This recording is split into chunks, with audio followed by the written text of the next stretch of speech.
ఉన్న పెద్దలకు మిత్రులకు అందరికీ నమస్కారం. వేదిక సభలో ఉన్నటువంటి మీరందరికీ కూడా కృతజ్ఞతలు, వందనాలు. ఈ పుస్తకం గురించి చాలామంది మన నలుగురు వక్తలు కూడా చాలా విషయాలు, చాలా కోణాలు స్పృశించారు. వారు స్పృశించినటువంటి ఒకటి రెండు విషయాలు నేను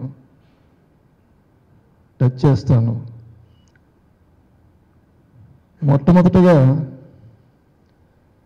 ఈ హెన్రీ ష్లీమన్ అనే ఆయన ఎవరండి? ఈయన అసలు మన వాళ్ళు ఎంతమంది ఈయన ఉంటారు? ఈయన గురించి ఒక పుస్తకం తెలుగులో మీరు రాస్తే నేను చదవాలా అని గబుక్కు చాలామందికి అనిపిస్తుంది. నాకు కూడా అలాగే అనిపించేది ఇంకెవరైనా రాసి ఉంటే. కానీ నేను ష్లీమన్ గురించి చదివిన తర్వాత అతను మనకి చుట్టమేనని అనిపించింది. అతను మనకి ఏ రకంగా చుట్టము, ఈ రోజున మనం ష్లీమన్ ఎందుకు చదవాలి, ఇటువంటి రెండు మూడు విషయాలు నేను టచ్ చేస్తూ మాట్లాడతాను. నాకు మొట్టమొదట ఈ ష్లీమన్ పేరు విన్నది నేను ఇందాక మన వీరభద్రుడి గారు ప్రస్తావించిన రాంభట్ల కృష్ణమూర్తి గారు. 90ల్లో నేను రెగ్యులర్గా ఆయన్ని కలుస్తూ ఉండేవాడు. రాంభట్ల కృష్ణమూర్తి ఆయన వెళ్ళిన ప్రతిసారి కూడా ఏదో రకంగా ఈ ష్లీమన్ ప్రస్తావన తెచ్చేవారు. ఆయన అంతకుముందే యుఎస్ వెళ్ళి వచ్చాడు. అక్కడ ఏదో ఈ ట్రాయ్కి సంబంధించిన ఏదో డాక్యుమెంటరీస్ ఇవి చూశారు. చాలా తన్మయంగా చెప్తూ ఉండేవాడు ఆయన. అలాగే ఆయన జనకథ అనే ఒక పుస్తకం వచ్చింది. ఆ జనకథలో కూడా ష్లీమన్ గురించి రాశారు. ష్లీమన్ కాంట్రిబ్యూషన్ ఏమిటంటే అతను యూరోపియన్ చరిత్ర ఆంథ్రోపాలజీనే కాకుండా యూరోపియన్ కల్చరల్ పర్స్పెక్టివ్స్ని కూడా ఒక మలుపు తిప్పాయని చెప్పి యూరోప్ అంతా గుర్తించింది. అలాగే ష్లీమన్ ఇన్ఫ్లుయెన్స్ మన మీద ఎలా ఉందంటే, ష్లీమన్ ట్రాయ్లో తవ్వకాలు జరిపిన తర్వాతే మన దగ్గర హరప్ప సింధు నాగరికత దగ్గర తవ్వకాలు జరిగాయి 1920s. ఆ తర్వాత మరి ఈ మధ్య కాలంలో అంటే 40-50 ఏళ్ల క్రితం హెచ్డి సంకాలియా అనే ఆయన ఈ రామాయణంలో వర్ణించినటువంటి లంకని గుర్తించడానికి పరిశోధనలు చేశారు. ఇలా ప్రపంచవ్యాప్తంగా అనేక చోట్ల ఆర్కియాలజికల్ సైట్స్లో తవ్వకాలు జరపడానికి వెనకాల ఉన్నటువంటి మేజర్ ఇన్స్పిరేషన్ ష్లీమన్. ష్లీమన్ ట్రాయ్లో తవ్వకాలు జరపడమే ఆర్కియాలజీ రంగంలో చాలా పెద్ద ఇన్స్పిరేషన్, పెద్ద మలుపుని తీసుకొచ్చింది. అంత ఆయనకి ముందు కూడా అప్పుడు మొదలైంది. అంటే ష్లీమన్ టైంకి ఆర్కియాలజీ అనేది ఇంకా ఒక శాస్త్రంగా ప్రారంభ దశలో ఉంది. దీనికి ఆయన ఒక కాల్పనికమైన ఒక ఫిలిప్ని తీసుకొచ్చాడు. ప్రపంచంలో చాలా చోట్ల తవ్వకాలకి ఆయన ప్రేరణ అయ్యాడు. ఇంకా చెప్పాలంటే ష్లీమన్ గురించి సపోజు అంటే ఆయన వ్యక్తిత్వంలో ఉన్నటువంటి భిన్నమైన కోణాలు, ఉదాహరణకి మన దగ్గర టాటా బిర్లాలు లేదా ఇప్పుడు ప్రజెంట్ అదానీ అంబానీ, వీళ్ళల్లో ఎవరినైనా మనం ఒక ఆర్కియాలజిస్ట్ని ఊహించగలం? అదానీ పలుగు పారా తీసుకుని తవ్వకాలు జరపడాన్ని మనం కెన్ ఇమాజిన్. అలాగే అంబానీ, టాటా బిర్లాలు, అలాగే వీళ్ళలో ఒక బహుభాష నైపుణ్యాన్ని ఊహించగలం.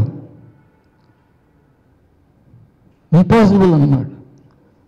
ఒక అంతర్జాతీయ లేదా జాతీయ స్థాయిలో చాలా ప్రముఖంగా ఉన్నటువంటి ఒక బిజినెస్ మ్యాన్ని మన దగ్గర అయితే ఒక ఆర్కియాలజిస్టుగానో ఒక పండితుడిగానో మనం ఊహించడం అనేది చాలా అసాధ్యం. అలాంటి అసాధ్యమైనటువంటి వ్యక్తి ష్లీమన్. అతను అంతర్జాతీయ స్థాయిలో గుర్తింపు పొందినటువంటి వ్యాపారవేత్త, వ్యాపార లావాదేవీల్లో మునిగి తేలినటువంటి వాడు.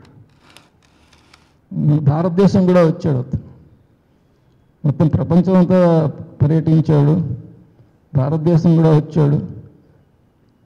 ఇంకా విశేషం ఏంటంటే అతను ట్రాయ్లో అతను తవ్వకాలు జరిపినటువంటి ట్రాయ్లో శివలింగాలు లాంటివి బయటపడ్డాయి, అమ్మవారి బొమ్మలు బయటపడ్డాయి, స్వస్తిక చిహ్నం. స్వస్తిక మన దగ్గర కూడా స్వస్తిక చిహ్నం అనేది మన మతంలోనూ మన సంస్కృతిలో కూడా తెలిసినటువంటిది. స్వయంగా శ్రీమన్ రాస్తాడు, రామాయణాన్ని రిఫర్ చేస్తాడు. రామాయణంలో వాల్మీకి వర్ణించినటువంటి వాటిలో రామాయణంలో ఓడల మీద స్వస్తిక ముద్రలు ఉంటాయి.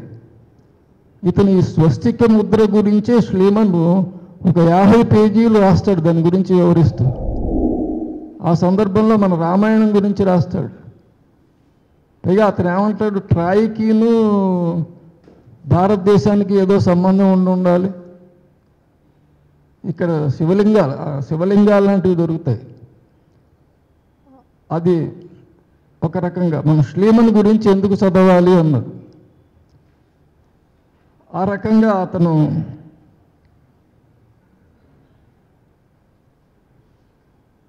భారతదేశంతో కూడా ముడిపడినటువంటి వ్యక్తి. మన దగ్గర హరప్ప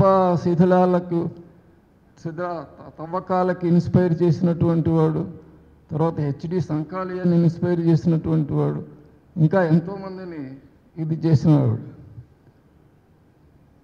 ఇంకా విచిత్రం ఏంటంటే, ఇందాక వీరభద్రుడు గారు కూడా టచ్ చేశారు, అతను క్రీస్తు పూర్వ సమాజానికి, అంటే అతను మతరీత్యా క్రైస్తవుడే కానీ క్రైస్తవ మతాన్ని నిరాకరిస్తాడు. అతను న్యూ టెస్టిమెంట్ని తీసిపారేస్తాడు, పునరుద్ధానం లేదంటాడు, అమరత్వమే తప్ప పునరుద్ధానం లేదంటాడు. ఆ రకంగా క్రీస్తు పూర్వ సమాజానికి చెందినటువంటి ఆలోచన వారసత్వం. నా ప్రతిపాదన ఏంటంటే, మనం కూడా భారతదేశం ఇప్పటికీ కూడా క్రీస్తు పూర్వ సమాజమే. క్రీస్తు శకంలోకి క్రీస్తు శకంలోకి రావడం అంటే ఆర్గనైజ్డ్ రిలీజియన్స్ రావడం అన్నమాట. మన దగ్గర ఎందుకని ఆర్గనైజ్డ్ రిలీజియన్ ఇప్పటిదాకా కూడా లేదు. ఆ రకంగా కూడా మనకి శ్లీమన్ మనం చదవాల్సినటువంటి వ్యక్తి. చాలా కాంట్రడిక్షన్స్ ఉన్నాయి అతనిలో, భక్తులు ఇందాక చెప్పారు, అబద్ధాలు ఉన్నాయి, అతను అనైతికత కూడా ఉంది. అదే సమయంలో గొప్ప త్యాగం ఉంది, శ్రమ ఉంది, గొప్ప ఒక స్ఫూర్తివంతమైనటువంటి పరిశ్రమ ఉంది. ఇవన్నీ ఇన్ని కోణాలు ఉన్నటువంటి వ్యక్తి. ఆ తర్వాత నేను దీనికి చివరిలో 60 పేజీల దాకా పోస్ట్ వర్డ్ అనేది ఒకటి యాడ్ చేశా. ఇవన్నీ కూడా ఎందుకు చెప్తున్నానంటే, శ్లీమన్ అనేవాడు మనలో చాలామంది ఈ రోజున వింటూ ఉండొచ్చు ఆ పేరు, కానీ అతని చరిత్రలోకి వెడితే కనుక అతను మనకు చుట్టమనే సంగతి ఏదో రకంగా అతను భారతదేశానికి సంబంధం లేనివాడు కాదు అనేటటువంటి సంగతి ఒకటి తెలుస్తుంది. తర్వాత సరిహద్దులు లేని ప్రపంచం.